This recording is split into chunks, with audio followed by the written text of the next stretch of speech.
First, you have some time to look at questions 1 to 7.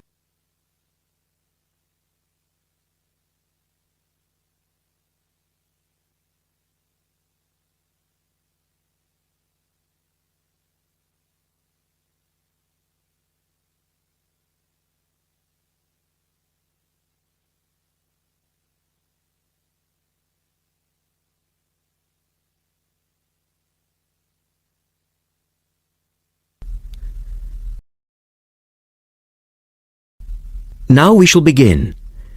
You should answer the questions as you listen because you will not hear the recording a second time. Listen carefully and answer questions 1 to 7.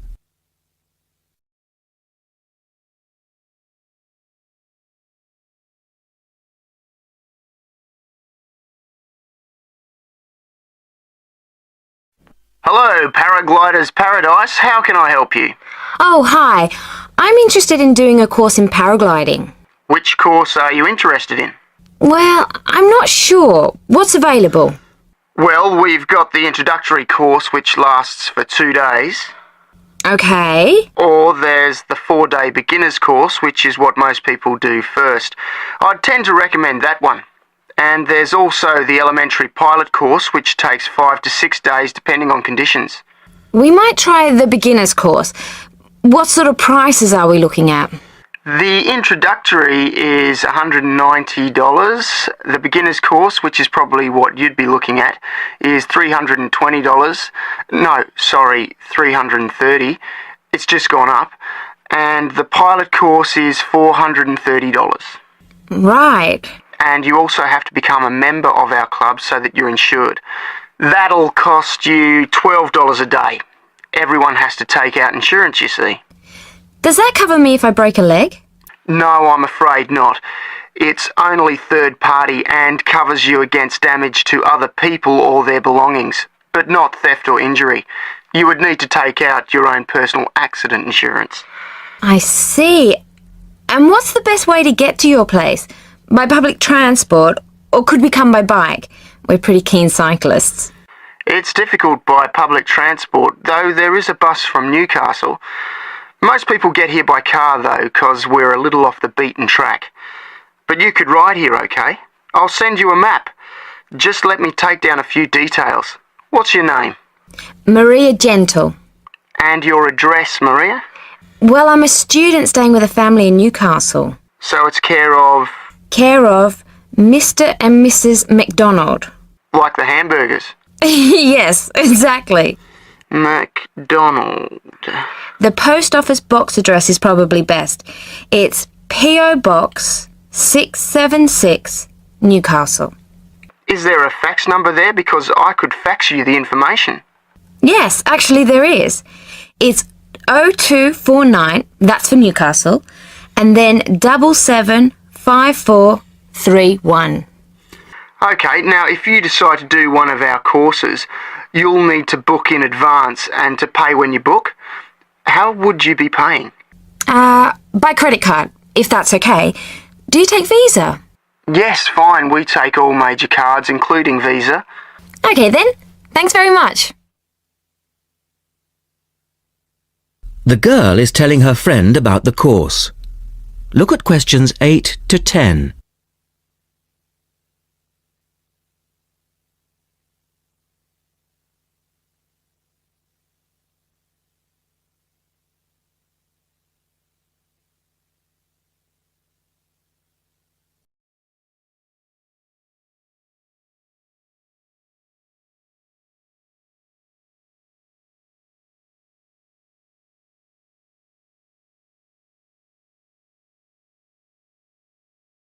Now listen to their conversation and answer questions 8 to 10.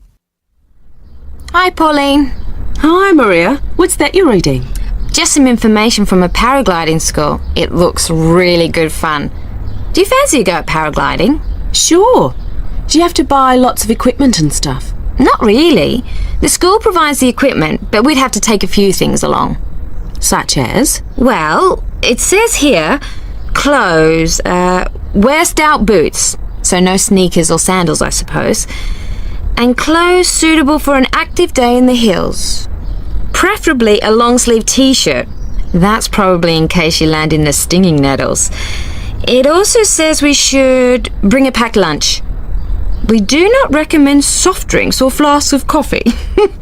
Water is really the best thing to drink. We need to bring suntan lotion and something to protect your head from the sun. Okay, that sounds reasonable. And where would we stay? Well, look, they seem to operate a campsite too, because it says here that it's only $10 a day to pitch a tent. That'd be fine, wouldn't it? And that way we'd save quite a bit, because even a cheap hotel would cost money. Or perhaps we could stay in a bed and breakfast nearby. It gives a couple of names here we could ring. I think I might prefer that. Hotels and youth hostels would all be miles away from the farm, and I don't fancy a caravan. No, I agree. But let's take a tent and pray for good weather. Okay, let's do it. What about next weekend? No, I can't. I'm going on a geography field trip. And then it's the weekend before the exams, and I really do need to study. Okay then, let's make it the one after the exams. Fine, we'll need a break by then. Can you ring and let me know if you can find out some... That is the end of part 1. You now have half a minute to check your answers.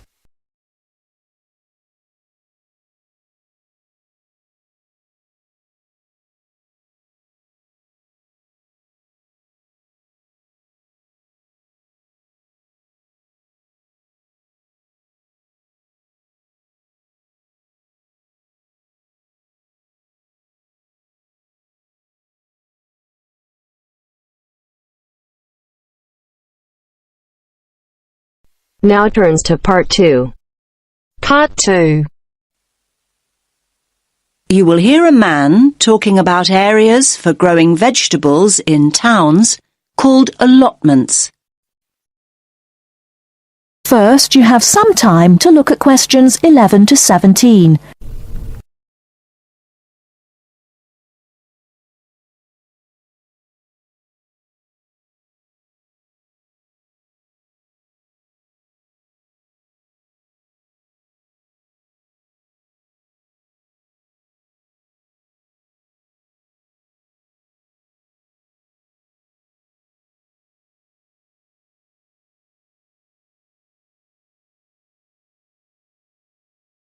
Now, listen carefully and answer questions 11 to 17.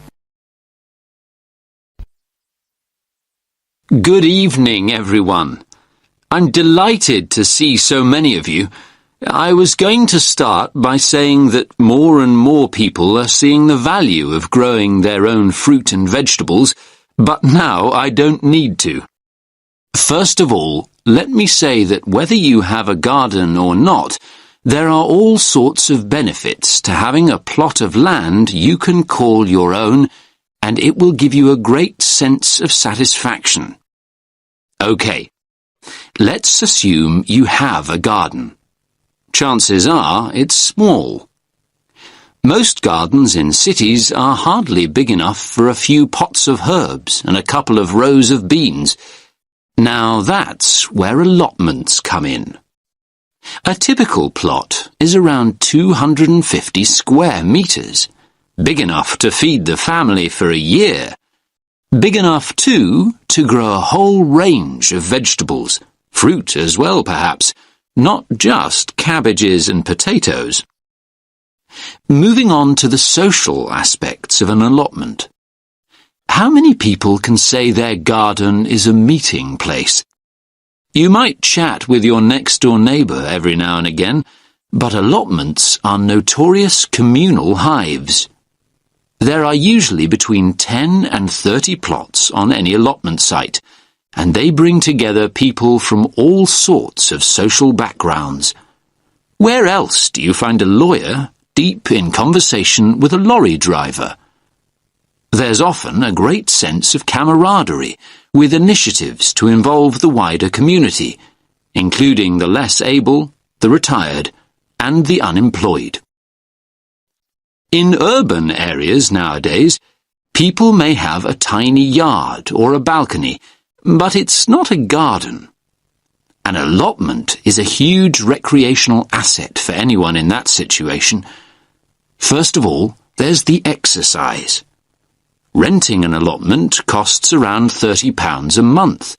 That's generally a lot cheaper than joining a gym. Then there's the involvement with nature. Watching seeds grow into mature plants gives so much pleasure and such a sense of achievement. Spending time outside in the fresh air boosts our mental as well as physical well-being. And one more thing.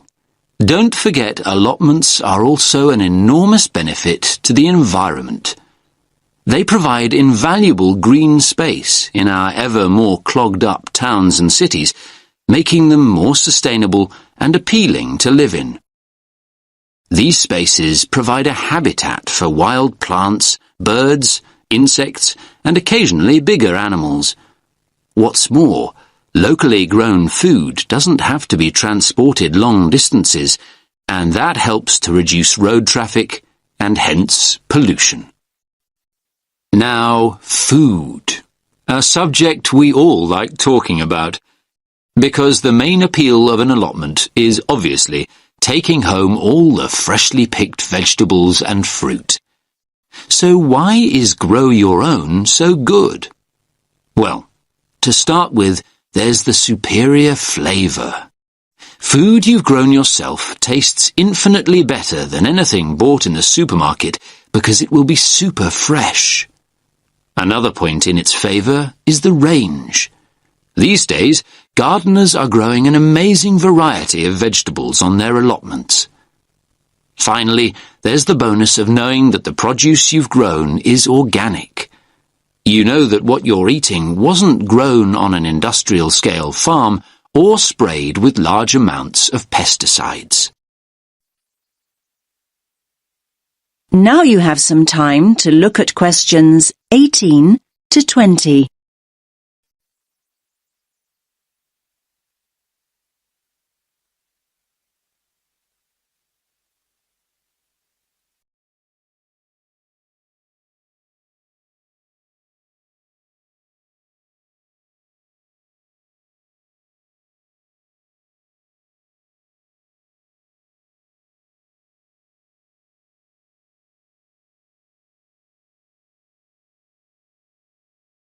Now listen to the next part of the talk and answer questions 18 to 20.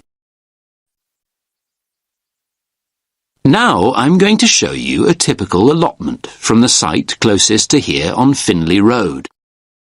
Let me just get this image up. That's it. Can everyone see? So, as you can see here, each plot has a fence around it and its own gate. Between the beds are grass walkways. That means you can walk in and around comfortably and not get your boots too muddy. There are soil beds on either side. This plot, in fact, has two smaller flower beds opposite a much larger area for vegetables. And there's also a glass house for growing tomatoes or anything that needs more warmth and protection. Here you can see one of those at the front near the gate. Most allotments have their own shed at the far end, as you can see. Allotments do need a water source, though, and there are stone sinks outside the sheds. A hose pipe can be attached to the tap for easy watering. Some of the plots have a pond, though they're not always popular as they tend to attract insects. And this plot has a compost bin at the end opposite the shed for recycling organic waste. Right. So, how to go about getting an allotment? That is the end of part 2. You now have half a minute to check your answers.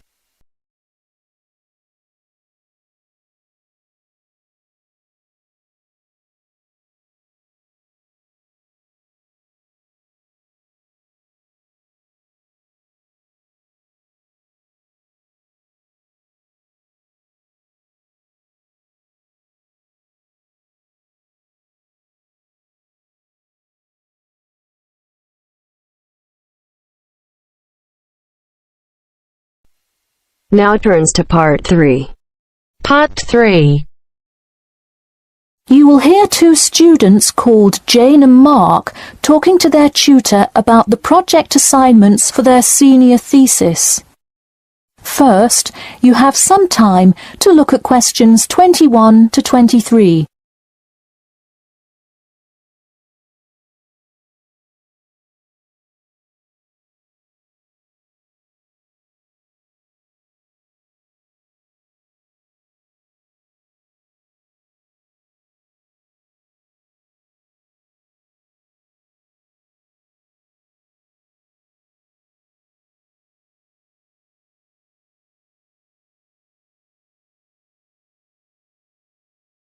Now, listen carefully and answer questions 21 to 23.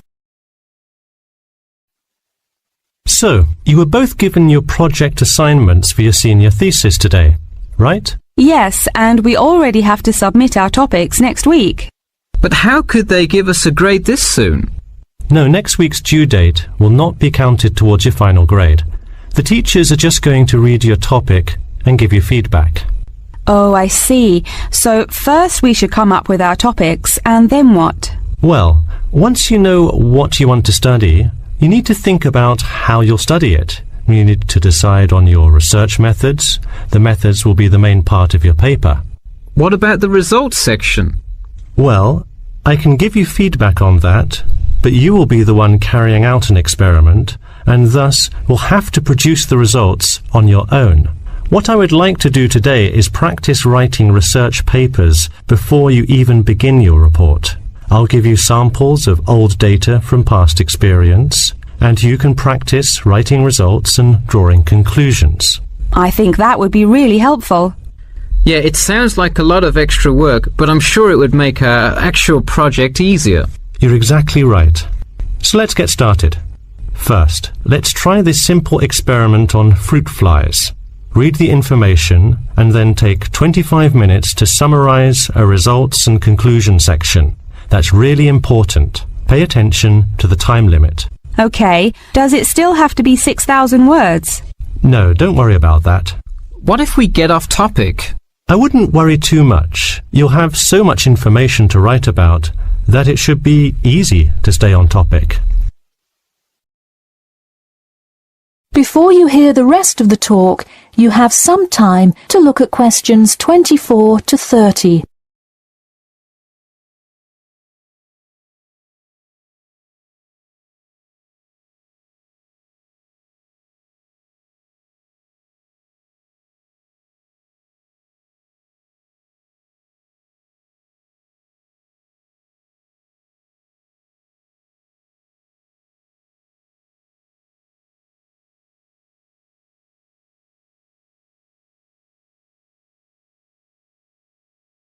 Now listen carefully and answer questions 24 to 30.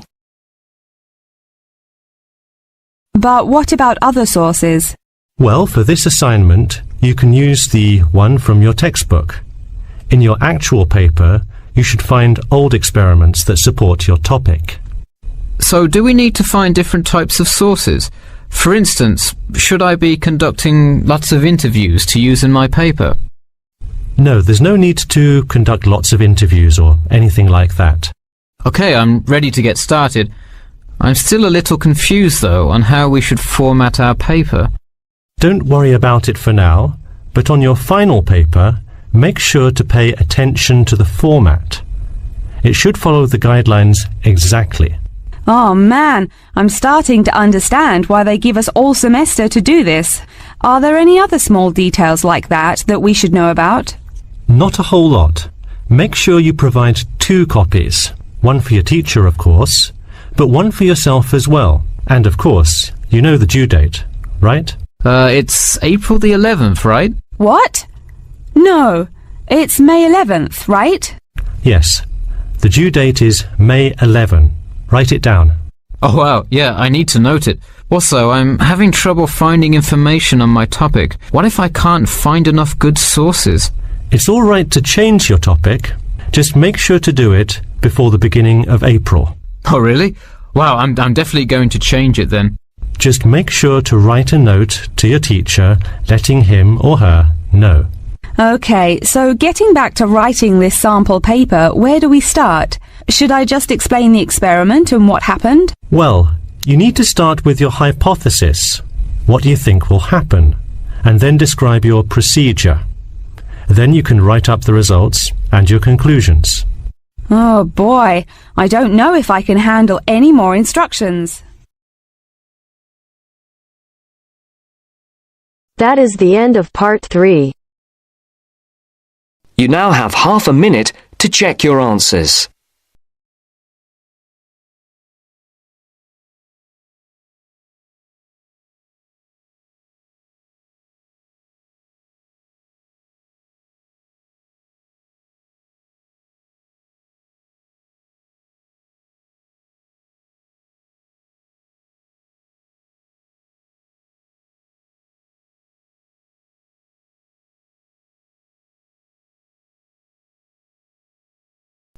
Part 4. You are going to hear a lecture about dorm rooms. First, you have some time to look at questions 31 to 40.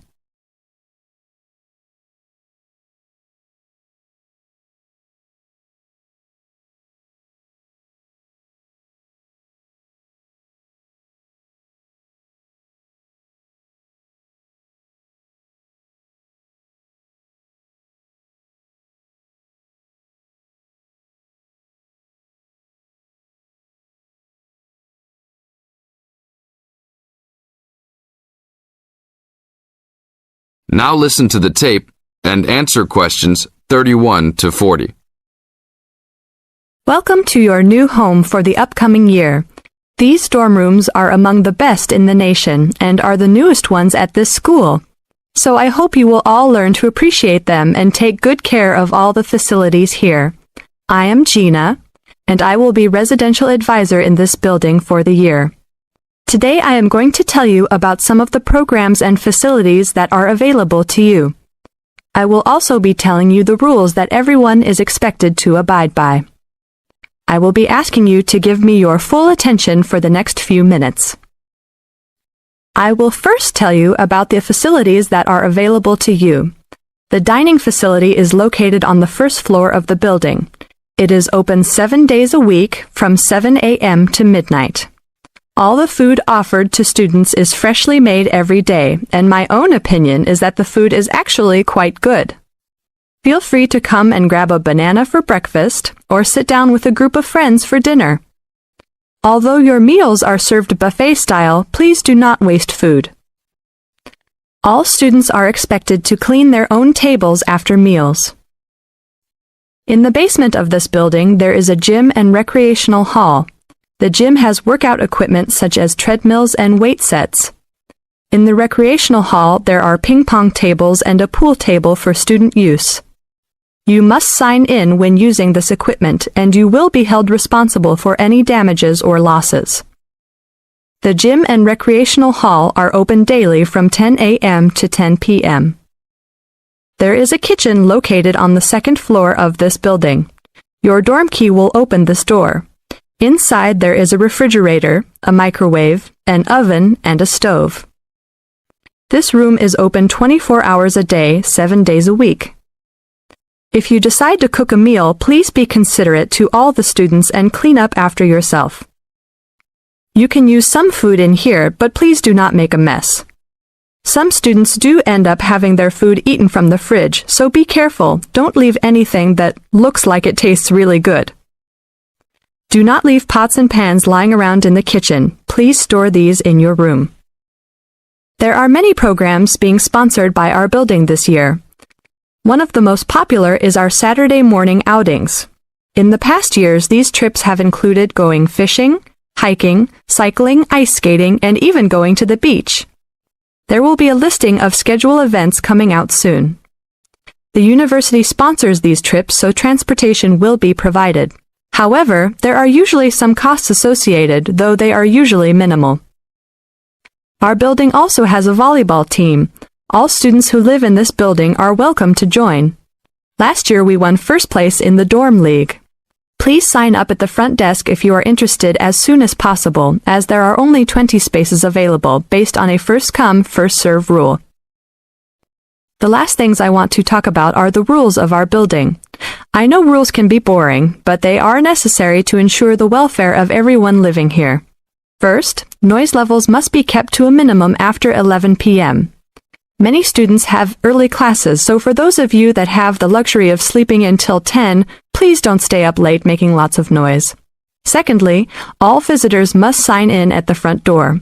Even if you have friends that are regular visitors, they must still always sign in. This rule is to prevent theft and robbery from occurring. Thirdly, alcohol and drugs are not permitted in this dorm in any place or at any time. Lastly, just be safe and have a great time. University is the greatest time of your life, so make the most of it. Thank you all for your attention. That is the end of part 4. You now have half a minute to check your answers.